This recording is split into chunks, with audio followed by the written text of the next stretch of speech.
This week on Dateline Schools, with the start of the brand new school year coming up next week, we're taking a look at what are some safety tips to make sure our kids get to and from school every day safely. And to tell us all about it, my special guest is Officer Dan Levey from the Marysville Police Department. And Dan, in addition to walking, the kids driving, parents dropping kids off, we have about 2/3 of the kids in our county ride a school bus to and from school every day. What concerns do you have, especially for those groups of kids that gather at the corners waiting for that bus every morning? One of the things I'd like to remind the kids at the bus stops is to try to pay attention.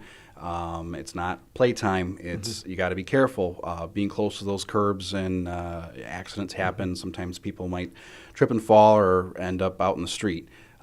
So try to pay attention there. And in the winter months, dress warm because you could be waiting for a while. So, and plus with ice building up on the roads then too, that's also something to try to make sure you stay up on the sidewalk. It's also one of those probably rare areas where there's not a lot of parental supervision too in there. Well, that's true.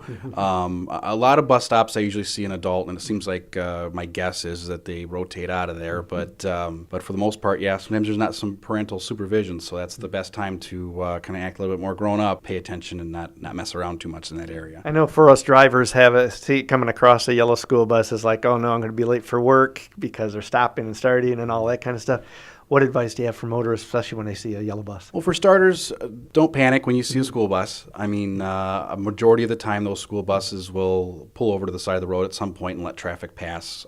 They are aware that sometimes they end up getting traffic built up behind them. The other thing I can suggest is just assume that the bus is going to stop soon, because they make frequent stops, and when those lights come on, you might as well be prepared to stop. See a couple of lights on the back of the buses, a yellow light, then a red light, then the arm comes out.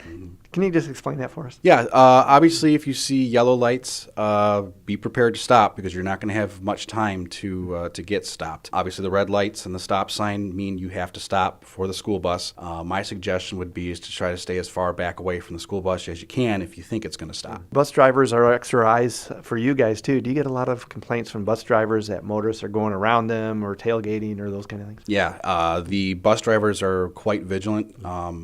It is not uncommon for us to get reports from the bus drivers of people going around their lights and their stop signs, and they're very good at getting license plates. And one thing I can say with that law is that that's one of the few laws that, despite whoever's driving your vehicle, whoever the registered owner of the vehicle is ends up getting the ticket. So you can still ticket them even though you haven't seen them, but the bus driver did. That's correct. We'll be back with more tomorrow. For Dateline Schools, I'm Terry Harrington.